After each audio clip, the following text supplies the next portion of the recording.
Kita akan mendengar firman Tuhan. Kita siapkan hati kita.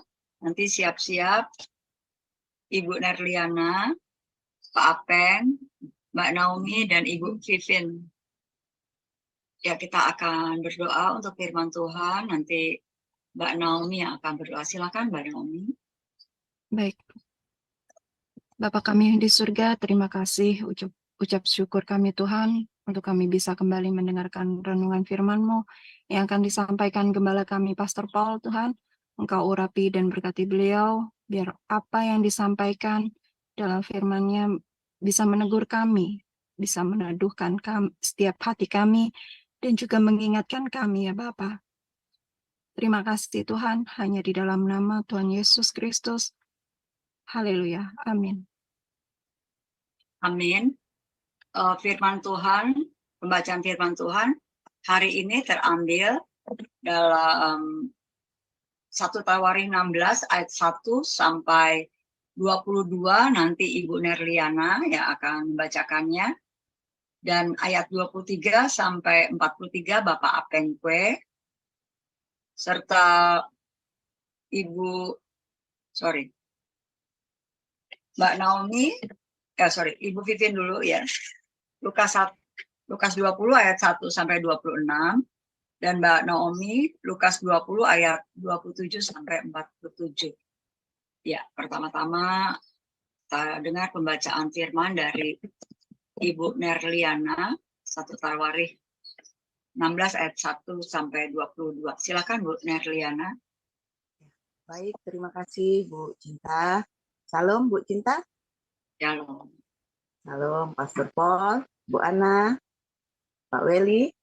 Salam Bapak Ibu semua yang ada di Zoom dan di YouTube. Dan salam juga untuk saudara kami yang nonton kembali siaran kita ini. Puji Tuhan. Marilah kita sama-sama baca firman Tuhan dari kitab 1 Tawarikh 16 ayat 1 sampai 43. Saya bacakan sampai ayat 22. Demikian firman Tuhan. Tabut Allah itu dibawa masuk, lalu diletakkan di tengah-tengah kemah yang dipasang Daud untuk itu. Kemudian mereka mempersembahkan korban bakaran dan korban keselamatan di hadapan Allah. Setelah Daud selesai mempersembahkan korban bakaran dan korban keselamatan, diberkatinyalah bangsa itu demi nama Tuhan. Lalu dibagikannya kepada setiap orang Israel, baik laki-laki maupun perempuan, kepada masing-masing sekeping roti, sekerat daging, dan sepotong kue kismis. Juga diangkatnya dari orang Lewi itu beberapa orang sebagai pelayan di hadapan tabut Tuhan untuk memasyurkan Tuhan Allah Israel dan menyanyikan syukur dan puji-pujian baginya. Kepala ialah Asaf, dan sebagai orang kedua ialah Zakaria. Lalu Yeiel, Semiramot, Yehiel, Matica, Eliab, Benaya, Obed Edom, dan Yeiel yang harus memainkan gambus dan kecapi, sedang Asaf harus memainkan ceracap. Dan Benaya serta Yehaziel, imam-imam itu selalu harus meniup nafiri di hadapan tabut perjanjian Allah itu. Kemudian pada hari itu juga, maka Daud untuk pertama kali menyuruh Asaf dan saudara-saudara sepuaknya menyanyikan syukur bagi Tuhan. Bersyukurlah kepada Tuhan, panggillah namanya, perkenalkanlah perbuatannya di antara bangsa-bangsa. Bernyanyilah baginya, bermazmurlah baginya, percakapkanlah segala perbuatannya yang ajaib. Bermegahlah di dalam namanya yang kudus. Biarlah bersuka hati orang-orang yang mencari Tuhan. Carilah Tuhan dan kekuatannya, carilah wajahnya selalu. Ingatlah perbuatan-perbuatan ajaib yang dilakukannya, mukjizat-mukjizatnya dan penghukuman yang diucapkannya. Hai anak cucu Israel, hambanya. Hai anak-anak Yakub, orang-orang pilihannya. Ialah Tuhan Allah kita di seluruh bumi berlaku penghukumannya. Ia ingat untuk selama-lamanya akan perjanjiannya, akan firman yang diperintahkannya kepada 1000 angkatan, yang diikatnya dengan Abraham, dan akan sumpahnya kepada Ishak, diadakannya bagi Yakub menjadi ketetapan, bagi Israel menjadi perjanjian kekal. Firman-Nya, kepadamu akan kuberi tanah Kanaan sebagai milik pusaka yang ditentukan bagimu. Ketika jumlah mereka tidak seberapa, sedikit saja, dan mereka orang-orang asing di sana, dan mengembara dari bangsa yang satu ke bangsa yang lain, dan dari kerajaan yang satu ke suku bangsa yang lain, ia tidak membiarkan siapapun memeras mereka. Dihukumnya raja-raja oleh karena mereka. Jangan mengusik orang-orang yang kuurapi, dan jangan berbuat jahat terhadap nabi-nabiku. Demikian. Ya, Silakan Pak. ya, saya lanjutkan. Bernyanyilah bagi Tuhan, hai segenap bumi. Kabarkanlah keselamatan yang daripadanya dari hari ke hari. Ceritakanlah kemuliaannya di antara bangsa-bangsa dan perbuatan-perbuatannya yang ajaib di antara suku bangsa, di antara segala suku bangsa. Sebab besar Tuhan dan terpuji sangat, dan lebih dahsyat ia daripada segala Allah. Sebab segala Allah bangsa-bangsa adalah berhala, tetapi Tuhanlah yang menjadikan langit. Keagungan dan semarak ada di hadapannya. Kekuatan dan sukacita ada di tempatnya. Kepada Tuhan, hai suku-suku bangsa, kepada Tuhan sajalah kemuliaan dan kekuatan. Berilah kepada Tuhan kemuliaan namanya. Bawalah persembahan dan masuklah menghadap Dia. Sujudlah menyembah kepada Tuhan dengan berhiaskan kekuduskan. Gemetarlah di hadapannya, hai segenap bumi. Sungguh tegak dunia tidak bergoyang. Biarlah langit bersukacita dan bumi bersorak-sorak. Biarlah orang berkata di antara bangsa-bangsa, Tuhan itu Raja. Biarlah gemuruh laut serta isinya. Biarlah beria-ria padang dan segala yang di atasnya. Maka pohon-pohon di hutan bersorak-sorai di hadapan Tuhan. Sebab Ia datang untuk menghakimi bumi. Bersyukurlah kepada Tuhan sebab Ia baik. Bahwasanya untuk selama-lamanya kasih setianya. Dan katakanlah, selamatkanlah kami, ya Tuhan Allah, penyelamat kami.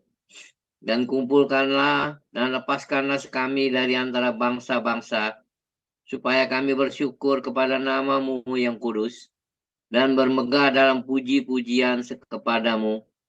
Terpujilah Tuhan Allah Israel, dan dari selama-lamanya sampai selama-lamanya. Maka seluruh umat mengatakan, Amin, pujilah Tuhan. Lalu Daud meninggalkan di sana, di hadapan tabut perjanjian Tuhan itu, Asap dan saudara-saudara sepuaknya, untuk tetap melayani di hadapan tabut itu, seperti yang patut dilakukan setiap hari. Juga Obed-Edom dan saudara-saudara sepuaknya yang 68 orang itu. Obed-Edom bin Yedutun dan Hosa adalah penunggu-penunggu pintu gerbang. Tetapi Sadok imam itu dan saudara-saudara sepuaknya para imam ditinggalkannya di hadapan kemah suci Tuhan, di hadapan kemah suci Tuhan di bukit pengorbanan yang di Gibeon. Supaya pagi dan petang tetap dipersembahkan korban bakaran kepada Tuhan di atas mezbah korban bakaran. dan supaya dikerjakan segala yang tertulis dalam Taurat Tuhan yang diperintahkannya kepada orang Israel. Dan bersama-sama mereka ikut Heman dan Yedutun dan selebihnya dari orang-orang yang terpilih, yang ditunjuk dengan disebut namanya untuk menyanyikan syukur bagi Tuhan, bahwasanya untuk selama-lamanya kasih setianya. Pada Herman dan Yedutun itu ada nafiri dan ceracap untuk para pemain. Juga alat-alat musik pengiring nyanyian untuk Allah. Dan anak-anak Yedutun harus menjaga pintu gerbang. Sesudah itu pergilah seluruh bangsa itu masing-masing ke rumahnya. Dan Daud pulang untuk memberi salam kepada seisi rumahnya. Demikian firman Tuhan. Ya, selanjutnya Ibu Vivin, Lukas 20 ayat 1 sampai 26. Baik, saya lanjutkan bacaan firman Tuhan. Pada suatu hari ketika Yesus mengajar orang banyak di bait Allah dan memberitakan Injil, datanglah imam-imam kepala dan ahli-ahli Taurat serta tua-tua ke situ, dan mereka berkata kepada Yesus, "Katakanlah kepada kami dengan kuasa manakah engkau melakukan hal-hal itu? Dan siapa yang memberikan kuasa itu kepadamu?" Jawab Yesus kepada mereka, "Aku juga akan mengajukan suatu pertanyaan kepada kamu. Katakanlah kepadaku, baptisan Yohanes itu dari surga atau dari manusia?" Mereka mempertimbangkan di antara mereka dan berkata, "Jikalau kita katakan dari surga," ia akan berkata, "Mengapakah kamu tidak percaya kepadanya? Tetapi jikalau kita katakan dari manusia, seluruh rakyat akan melempari kita dengan batu, sebab mereka yakin bahwa Yohanes adalah seorang nabi." Lalu mereka menjawab bahwa mereka tidak tahu dari mana baptisan itu. Maka kata Yesus kepada mereka, "Jika demikian, aku juga tidak mengatakan kepadamu dengan kuasa manakah aku melakukan hal-hal itu." Lalu Yesus mengatakan perumpamaan ini kepada orang banyak. Seorang membuka kebun anggur, kemudian ia menyewakannya kepada penggarap-penggarap, lalu berangkat ke negeri lain untuk waktu yang agak lama. Dan ketika sudah tiba musimnya, ia menyuruh seorang hamba kepada penggarap-penggarap itu, supaya mereka menyerahkan sebagian dari hasil kebun anggur itu kepadanya. Tetapi penggarap-penggarap itu memukul hamba itu dan menyuruhnya pulang dengan tangan hampa. Sesudah itu ia menyuruh seorang hamba yang lain, tetapi hamba itu juga dipukul dan dipermalukan oleh mereka, lalu disuruh pulang dengan tangan hampa. Selanjutnya ia menyuruh hamba yang ketiga, tetapi orang itu juga dilukai oleh mereka, lalu dilemparkan keluar kebun itu. Maka kata tuan kebun anggur itu, "Apakah yang harus kuperbuat? Aku akan menyuruh anakku yang kekasih, tentu ia mereka segani." Tetapi ketika penggarap-penggarap itu melihat anaknya itu, mereka berunding, katanya, "Ia adalah ahli waris, mari kita bunuh dia, supaya warisan ini menjadi milik kita." Lalu mereka melemparkan dia keluar kebun anggur itu dan membunuhnya. Sekarang apa yang akan dilakukan oleh tuan kebun anggur itu dengan mereka?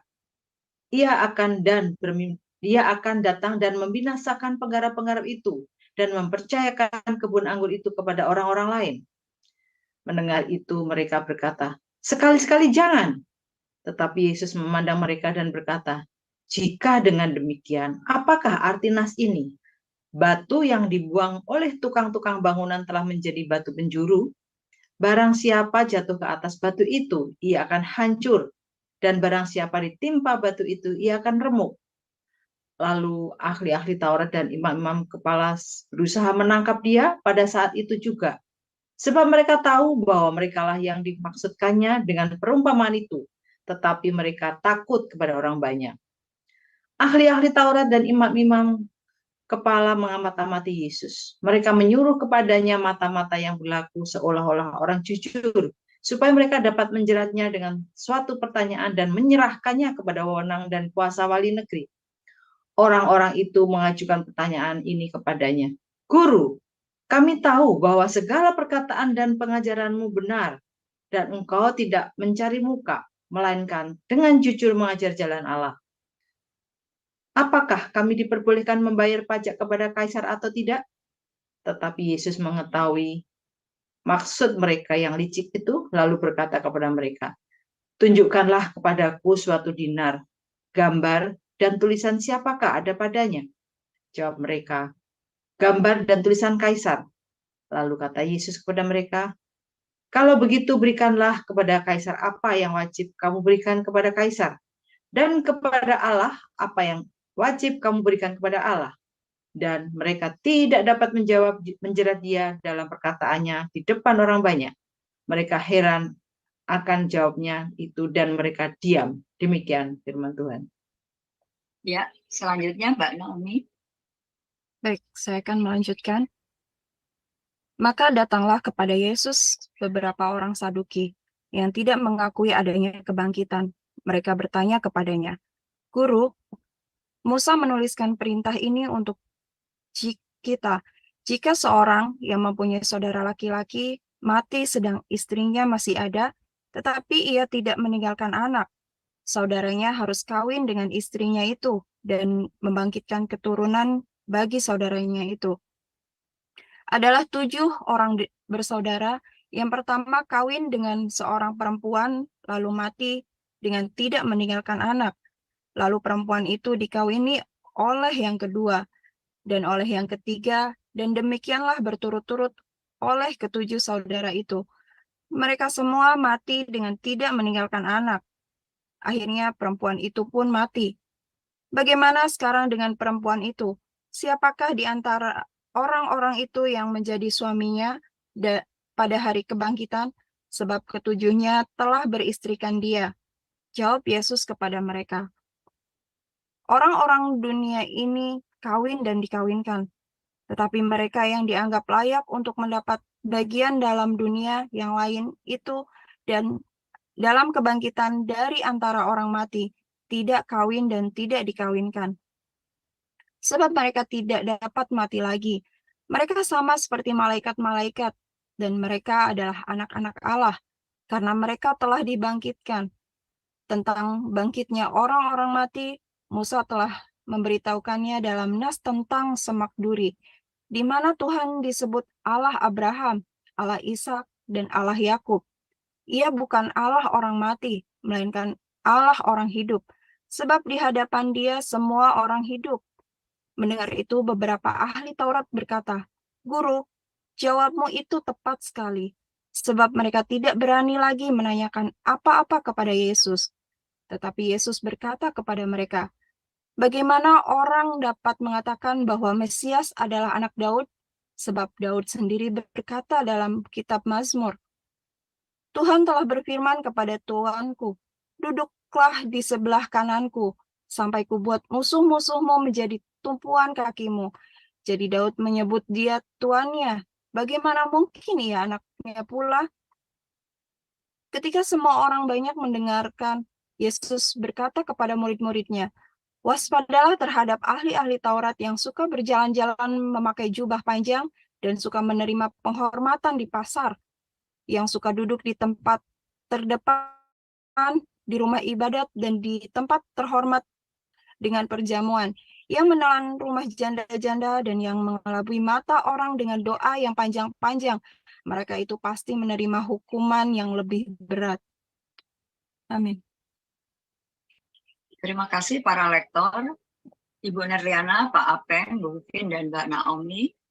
Kita akan mendengarkan renungan firman Tuhan dari Pastor Paul Zhang yang berjudul Imam Zadok dan Saduki.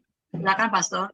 Iya, kita tampilkan tadi ayat, "Kamu sesat sebab kamu tidak mengerti kitab suci dan kuasa Allah."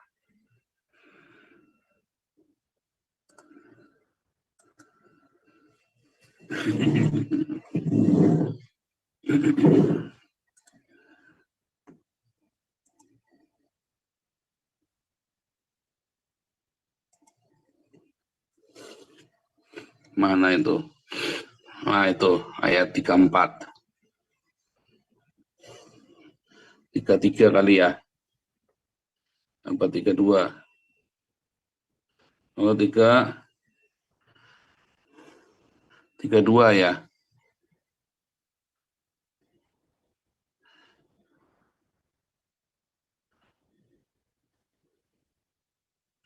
Keempat ya. Kamu sesatnya nggak ada tadi ya, yang itu di Matius yang kamu sesat, nggak apa-apa. Kalau gitu buka di Matius 12, Matius 12 ayat berapa ya? Matius 12 ayat 26 kalau nggak salah ya, Saduki.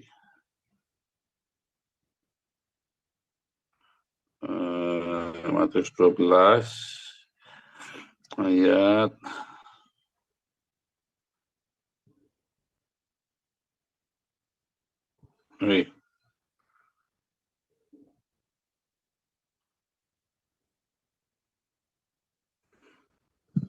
ketemu nggak? Matius 12 ayat 19 kali ya. Ayat 20. Dua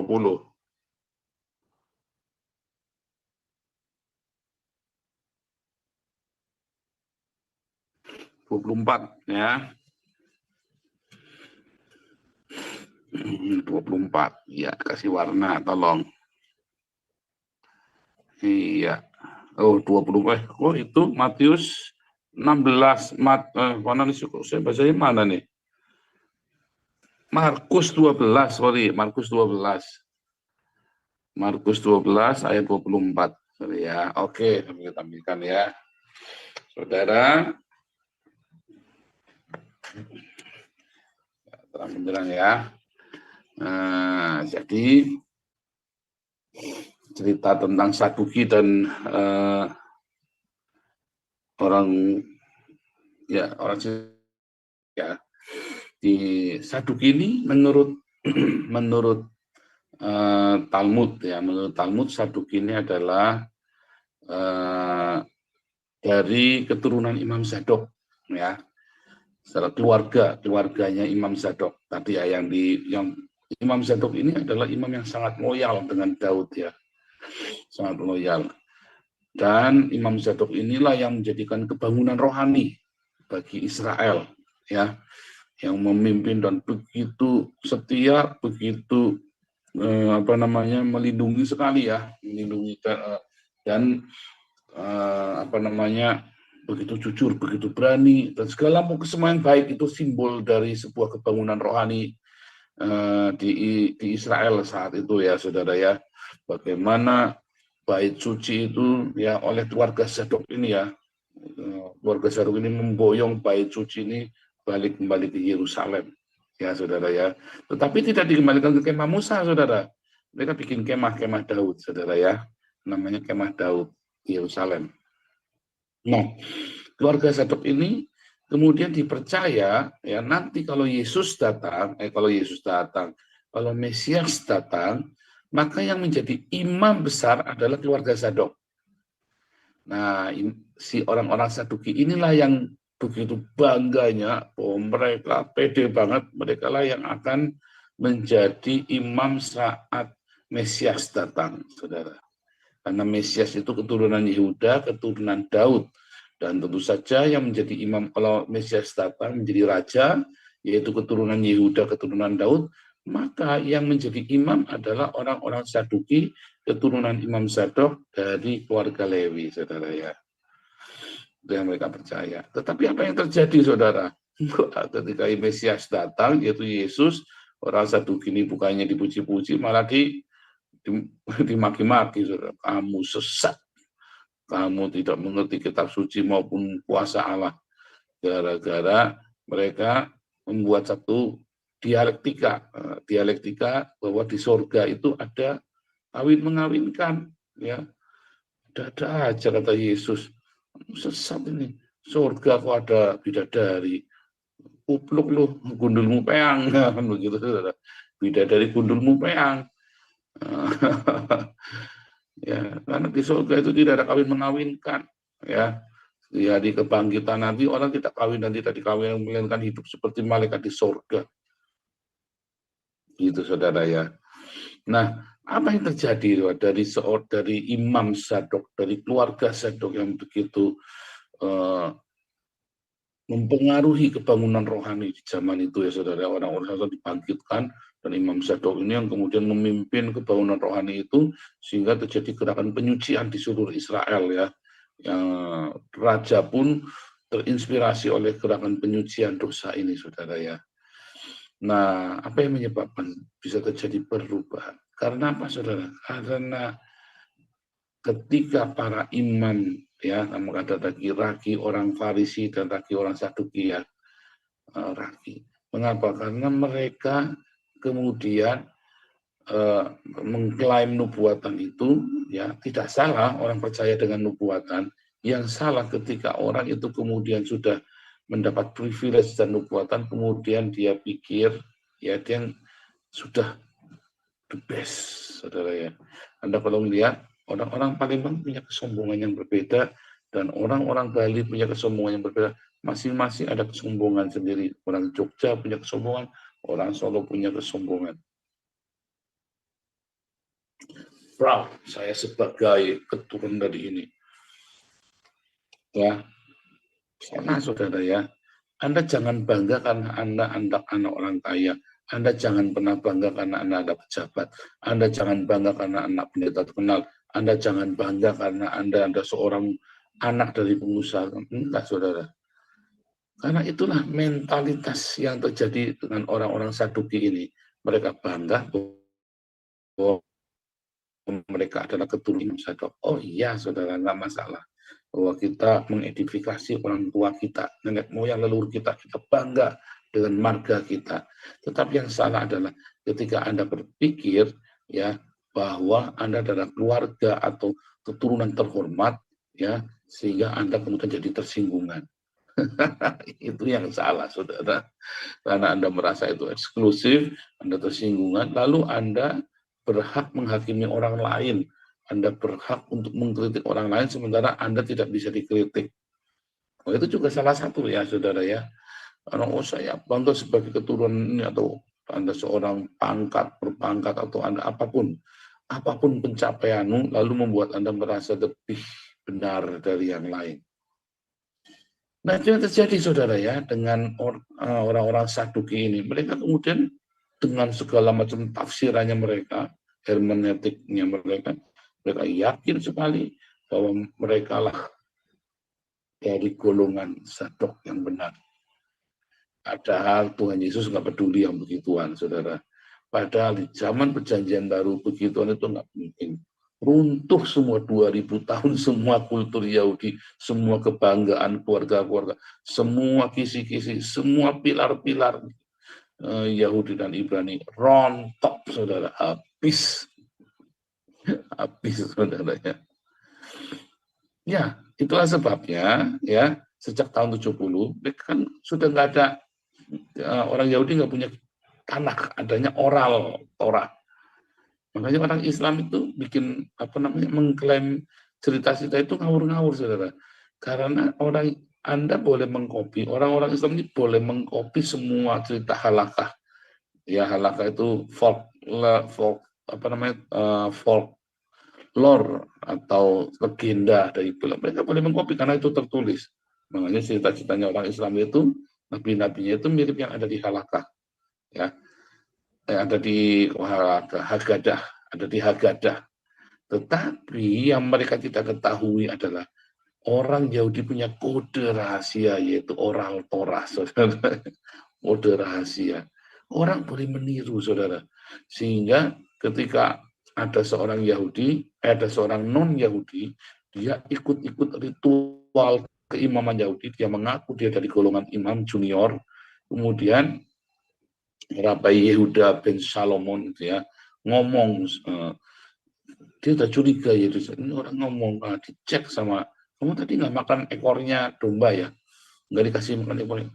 Oh, enggak, kenapa? Lain kali kalau kamu kumpul sama mereka di Yerusalem, bilang minta ekornya domba, katanya begitu ya. Maka si orang penyusup ini ya waktu sama kumpul di Yerusalem, mereka makan persembahan Paskah, domba Paskah, dia kan itu dibagi para imam yang lain juga dibagi, saudara, dibagi dimakan. Lalu dia bilang, berikan kepadaku ekor domba yang gemuk itu, yang fatty, the fatty tail. Ya, loh, para imam kaget. Ya bisa. Ekor domba itu hanya boleh dipersembahkan buat Tuhan. Loh, tapi yang bilang ini Rabai Salomo. Yehuda bin Salomo ini kan orang hebat. Oh iya. Wah, curiga nih orang-orang Yahudi. Akhirnya diapain, saudara? Diselidik, punya selidik. Ini ternyata rabai palsu, saudara ya. Rabai palsu seperti kain nama, bohong-bohongan, saudara ya. Wah, langsung dirajam pakai batu, saudara. Karena apa? Karena di dalam oral Torah, di dalam Torah dikatakan bahwa ekor domba itu punyanya Yehova, dibakar habis, nggak boleh dimakan oleh para imam. Saudara. Orang ini cukup bodoh ya, saudara, dijebak sama Rabai Salomo bin Yehuda. Kamu bilang sama para imam di sana kalau kamu dikasih bagian, minta bagian ekor yang paling berlemak.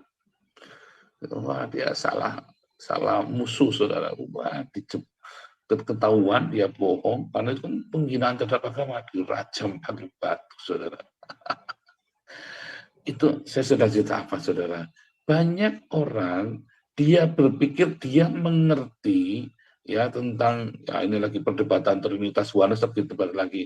Ini orang sama-sama oon, sama-sama kagak ngerti Trinitas, sama-sama kagak ngerti Oneness, lalu sok-sokan debat kusir enggak karu-karuan, ya hasilnya nol putul, saudara. Akhirnya ribut, akhirnya berantem, bertengkar, saling memaki satu sama lain orang-orang Kristen. Nah, inilah ragi orang Farisi dan Saduki, saudara ya. Anda tidak mengerti kitab suci, Anda tidak mengerti kuasa Allah, Anda cuma pengen sport otak. Lalu yang dengar ikut mumet, lalu ada yang percaya jadi goblok. Nah, itulah ragi orang Saduki dan Farisi. Anda berapologetika bukan untuk membela imanmu, tetapi untuk sport otak, saudara. Akhirnya berakhir dengan apa? Ya dengan saling caci mencaci, caci maki, saling mencaci maki, saudara. Hati-hati ya, hati-hati, saudara. Karena penginjilan itu bukan Anda tuh sok-sokan langsung teriak-teriak ya. Penginjilan itu lebih di apa, saudara? Pertama adalah hidupmu, yang Injil yang terbuka bagi semua orang. Itu penginjilan yang paling efektif. Kedua, ya memang harus ada pengetahuan, ada pengertian akan kitab suci dan kuasa Allah. Nah, ini yang susah, saudara. Pengertiannya bagaimana? Ya mengerti. Ya pertama kudu baca dulu. Pertama kudu baca firman Tuhan dulu, yang benar. Nah, Anda baca firman Tuhan, angot-angotan, bagaimana Anda mau mengerti kitab suci. Makanya cintailah logos firman Tuhan. Cintailah, saudara.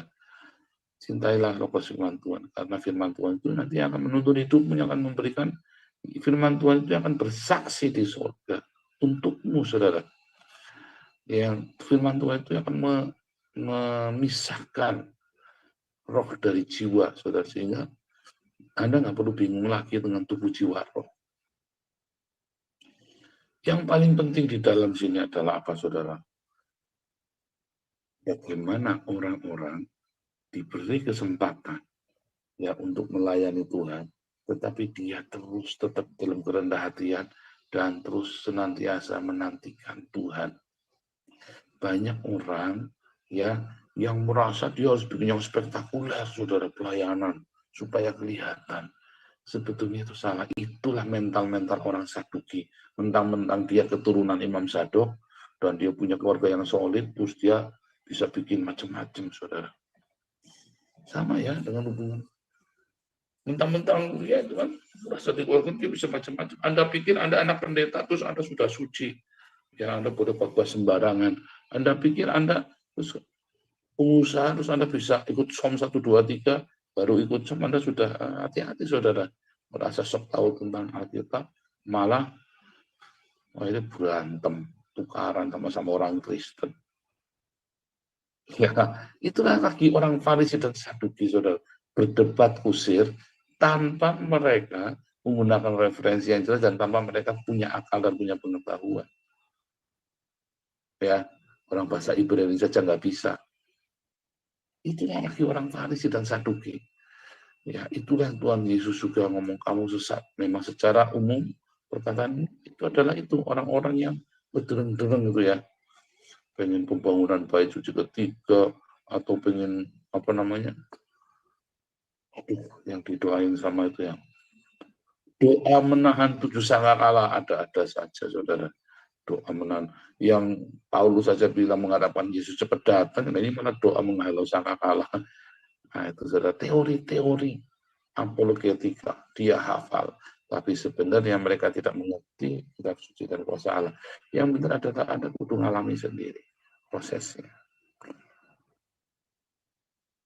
sehingga Anda mengerti dari proses firman Tuhan dari logos sampai jadi rema, dan Anda terus melekati sangat. Jangan hari ini ngamuk-ngamuk pun binatang, besok hidupnya sok suci. Oh jangan saudara, percuma. Jujurlah kepada diri sendiri. Sebab kita ini nggak mau jadi orang Saduki, saudara.